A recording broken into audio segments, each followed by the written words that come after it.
Hi everyone, welcome back for my channel. For today's video, I'm gonna share to you for my experience before I came here in the United States. So if you're applying for visa, like my visa is IR1 spousal visa.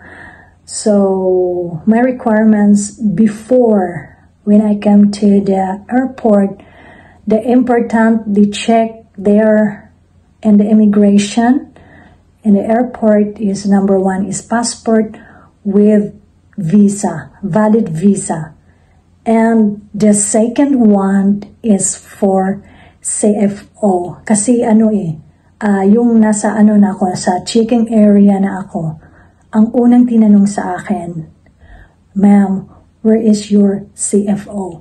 So, napaka-importante yung CFO, guys. So, you need to aware that. Kasi marami naririnig ko or nakita ko sa mga news na maraming na-offload. So, i-offload ka talaga pag wala kang CFO or hindi kompleto yung requirements. So, hindi lang yung visa, passport with visa, kundi need number one CFO. Of course, passport with visa. And then magbabayad ka ng tax. So, sasabihin naman sa sa checking area, ma'am, you pay first and then you come back here for check in the luggage. So, yun po yung experience ko. So, yung number one, uulitin ko, number one is CFO. Na talagang nagtitraining ka, talagang pumunta ka doon sa, sa CFO office. Kasi, makikita nila kung talagang ikaw ba yun. Kasi, once nga nag-seminar ka doon sa CFO, automatic na yun doon sa sa CFO site nila. And then dadala mo yung email kasi tinitingnan nila yung email din.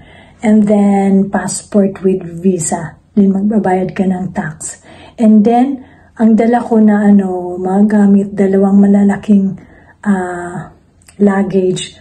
Pero hindi ako nakabayad, guys, kasi free yung dalawang luggage. And then, tinabi ko na lang yung isa para hindi ako makabayad. I mean is, yung isa in malaki kasi. So, parang sineseparate ko. Pero naka-check-in pa rin lahat. So, yun ang ma-share ko sa inyo. So, yung visa ko is IR1 visa. And after the check-in, and then, of course, nag-checking sila. Then, nag-layover ako sa San Francisco. And then, nag-checking sila kung nagdala ba ako ng goods or mga stuff from the Philippines. So, sinasabi ko doon sa custom na wala akong dala kahit yung mga noodles or mga can or mga chicheria, ganun, wala akong dala. And then, kasi makikita naman nila sa sa machine. Kasi, pinapasok yung machine. Mali pa yung pinasok ko, guys. And then, ayun, hindi ko alam. And then, pagpunta ko sa isang custom, may binigay sa akin na para siyang box din nilagay doong passport ko. And then, wala talaga akong idea. Dire-diretso lang ako, dire-diretso. Nagtutot yun, yung gate. Nagtutot, and then, ayun, tinawag ako. Wala talaga akong sabi ko, I'm sorry. And then, yung bumalik ako, stricto yung, yung isang custom. Ganon. Wala talaga akong idea at wala akong, I mean is, totally wala talaga akong idea. And then, bumalik ko doon. Sabi niya, nakasimangot yung mukha, ganun. Sabi ko na lang, nag-sorry ako kasi wala talaga akong idea. And then, akala ko dire-diretso lang. And then, nandun yung passport ko. Doon pala, i-check in. So, pag mag-layover kayo sa San Francisco, then marami kayong dala, guys, na mga luggage or goods galing sa Pilipinas. Dadaan talaga kayo sa custom. Unang custom, pangalawang custom kasi yung passport nyo ilalagay doon. Then naka-sealed siya.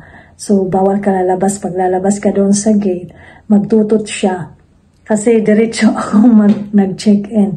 Pupunta pa pala ako dito sa side. Mali talaga yung ano ko, pinasukan ko doon. At saka nag-sorry na lang ako. And then, ang bigat pa. Then, dala-dala ko doon. Nilagay ko sa machine. And then, tinatanong kung may dala akong noodles, ganun, goods galing sa Pinas. And sabi ko, no sir, no.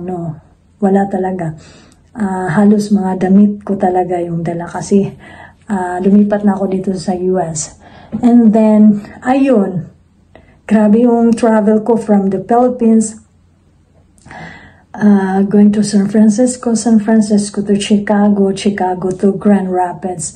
So, grabe yun guys. Grabe yung experience. And then, pagdating ko dito sa Grand Rapids, wala pa din akong connection guys. Wala akong connection. Alam mo naman yung number sa Pilipinas, hindi mo pwedeng magamit dito sa US. And then, hindi ako nakakunik kasi wala nga akong SIM card.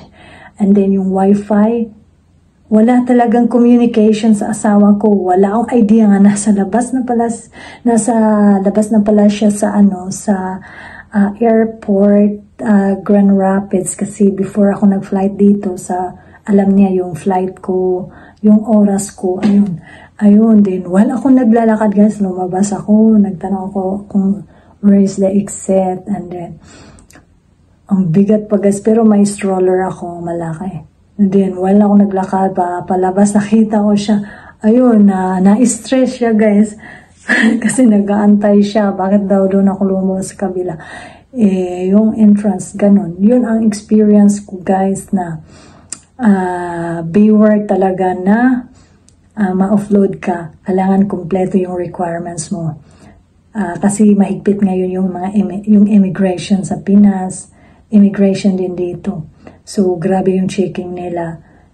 Yung iba, lumabas sa Pilipinas, na-upload sila kasi kulang yung requirements.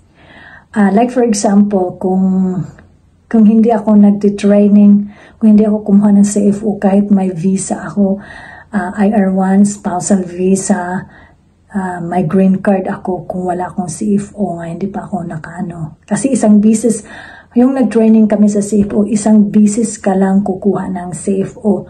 Magamit mo yan whole life.